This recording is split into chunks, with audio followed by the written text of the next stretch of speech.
நினைச்சு பார்க்க முடியாத துக்கம்.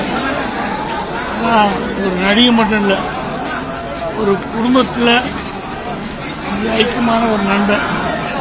எல்லா நல்லது கட்டியும் என்கிட்ட கேட்பான். முதல்ல சிவகாசியில் பார்த்து வளர்ச்சி ஒரு அயன்மேன் மாதிரி தன்னை வருத்திக்கிட்டு ஒரு இரும்பு மனுஷன் மாதிரி வாழ்ந்து மக்கள்லாம் கவர்ந்து அப்படியே இரும்பை உருக்கி வந்தது, போராடி வந்து ஜெயிச்சுறாங்க. எல்லாம் வந்துட்டு இருக்கும்போது வாழ வேண்டிய காலத்தில் பொதுக்கு பெரிய கொடுமை தான்.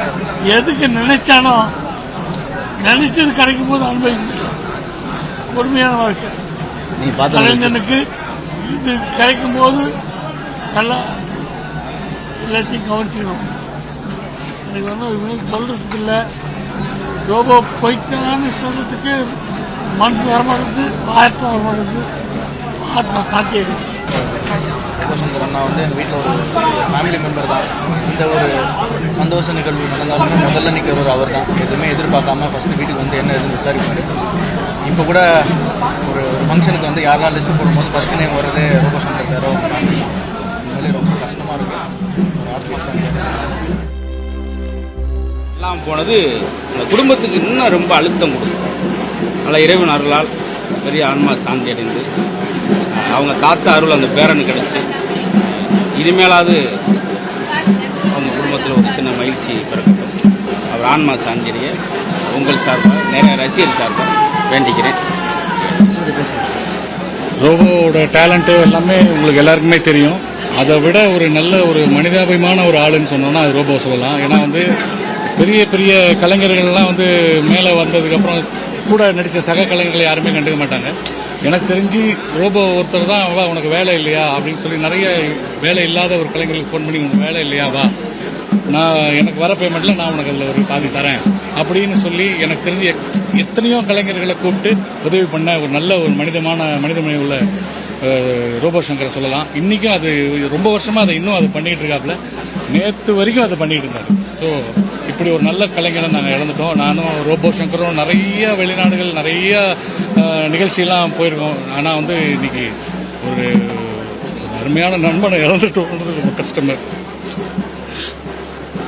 ஆத்மா சாந்தி ஆண்டவன் வேணும்.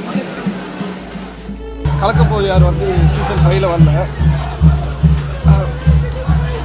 நான் முதல்ல ரோபோ சங்கரனோட ஒரு நிகழ்ச்சிக்கு வந்திருந்தாரு. அப்போ தான் நான் மெமிக்ரி பண்ண ஸ்டார்ட் பண்ணேன். அப்போ தான் அவர் என்னை பார்த்துட்டு நல்லா பண்ணுறடா தம்பி, வா நல்லா பண்ணலாம் அப்படின்னு சொன்னார். காஞ்சிபுரத்தில் எனக்கு முதல்ல நான் இது வரைக்கும் எதுவுமே பெருசு அவார்ட்லாம் எதுவுமே வாங்கினதே இல்லை. முதல்ல ஒரு அவார்டு கொடுத்தது ரோபோ சங்கரனை தான், நல்லா பண்ணுறேன் அப்படின்னு சொல்லி. இன்னைக்கு அவர் இல்லை போது இப்போ கூட சமீபத்தில் மீட் பண்ணோம் ஒரு சீமந்தத்தில். அப்போ கூட சொன்னார், தம்பு என்னடா ஜிம்முக்கெல்லாம் போய் நல்லா உடம்பை ஏற்றிட்டு இருக்க போல, நல்லா பண்ணு நான் அப்படின்னு சொல்லிட்டு இருந்தாரு. திடீர்னு இல்லைன்னு கஷ்டமா இருக்கு. அவர் ரோபோ சங்கரனை பொறுத்த உண்மையிலே ஒரு நல்ல மனுஷன்.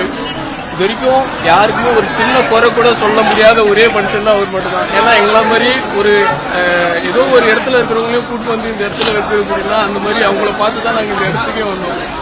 எங்களுக்கு ஒரு வழிகாட்டியா இருந்தது. இன்னைக்கு இந்த மாதிரி இருந்தப்போ எங்களுக்கு ரொம்ப மனசு கஷ்டமா இருக்கு. எல்லாரும் ஒரு பெரிய காமெடியில இழந்துட்டோம்னு தான் நாங்கள் நினைக்கிறோம். கண்டிப்பா இந்த சினிமாவே ஒரு காமெடியில இழந்துச்சுன்னு தான் நினைக்கிறோம். கண்டிப்பா இதுக்கு இழப்பு வேற எதுவுமே இல்லை.